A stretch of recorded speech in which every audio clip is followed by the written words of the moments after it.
मोदी सरकार ने इस वक्त बजट पेश कर दिया है और काफी प्रतिक्रियाएं यहां पर देखने को मिल रही है। हमारे साथ इस वक्त मौजूद है राजस्थान के लोकसभा सांसद हनुमान बेनीवाल जी। हनुमान जी, सबसे पहले सवाल यही है कि बजट पे आपका सबसे पहले क्या रिएक्शन रहा जब आपने सुना? देखिए, बजट निराशाजनक है। देश के जवान, किसान और हर वर्ग को इस बजट से बहुत बड़ी उम्मीद थी, लेकिन आज के बजट ने निराश किया।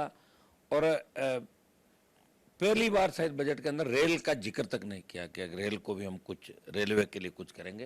पहले रेल बजट अलग आता था, आम बजट अलग आता था, उसके बाद एक ही बजट के अंदर आने का डिमांड में रेल को रखा गया, लेकिन आज रेल का जिक्र नहीं किया। और एमएसपी पे खरीद और किसानों की आय दुगनी करने का नारा जो भारतीय जनता पार्टी के लोग, एनडीए के लोग लंबे समय से दे रहे थे, वो कहीं नज़र नहीं आया हमारे को।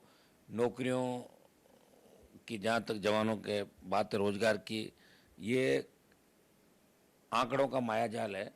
ये बार बार दिखा रहे हैं कि सीधे खाते में हम पहले ही तनख्वाह डाल देंगे, तो नौकरी नहीं दे, तनख्वाह किस बात की डाल, मतलब उलझाना लोगों को। कई सरकारी जो पद खाली है उनके बारे में बात नहीं की।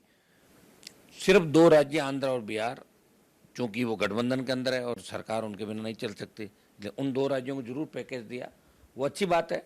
लेकिन अन्य जो राज्य हैं, मैं राजस्थान चाहता हूँ वो भी विशेष राज्य के पूरे मापदंड पूरे करता, राजस्थान, उड़ीसा और हमारे देश के अंदर जिन राज्यों में विकास की बहुत बड़ी आवश्यकता है, उनको बजट के अंदर विशेष स्थान, विशेष पैकेज देने चाहिए।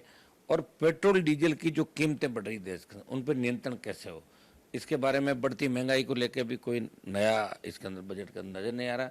कुछ कर घटाएं, कुछ कर बढ़ा दिए। आम जनता को इस बजट से कुछ भी नहीं मिलने और विकसित भारत इसके अंदर कहीं हमें नजर नहीं आ रहा। ओल्ड पेंशन स्कीम के बारे में भी जो थी, उसका भी जिक्र कर्मचारियों का नहीं किया गया।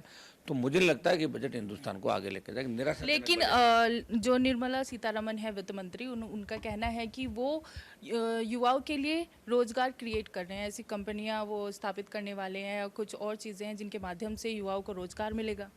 देखो, निर्मला सीतारमन की हिम्मत है, मैं उसकी तो दाद दूंगा कि अधिकारी बजट बनाते हैं, वो पढ़ देती इतनी देर तक। बार बार आज पसीना भी आ रहा था उनको, क्यों बजट उन्होंने खुद नहीं बनाया था, बार बार पसीना पहुंच रही थी।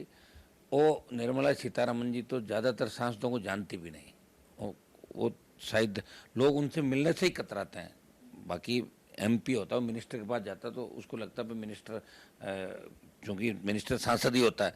तो निर्मला सीतारमन जी का जिस तरह उनको देश का 7वां वित्त मंत्री के तौर पर उन बजट, शायद 7वां बजट होगा उनका, पेश किया, लेकिन जो उनसे वित्त मंत्री के तौर पर उम्मीद सांसदों को, जब सांसदों की उम्मीद वो पूरी नहीं कर पा रहे हैं, तो देश की जनता की उम्मीद कैसे पूरी कर? कहने को तो कुछ भी कह दो, कह ही रहे हैं मोदी जी। आप बताओ, कल जब आर्थिक सर्वेक्षण के अब ये आया था, तो उसके अंदर भी कितनी लंबी चौड़ी बात की। तो मैंने कल ही कह दिया था कि बजट निराशाजनक रहेगा। जवान, किसान और प्रत्येक वर्ग इस बजट से खुश नहीं है। बहुत बहुत धन्यवाद। तो ये थे हमारे साथ राजस्थान से लोकसभा सांसद हनुमान बेनीवाल जी। कैमरा पर्सन चंदन के साथ मीनाक्षी श्रीयान, सुदर्शन न्यूज, दिल्ली।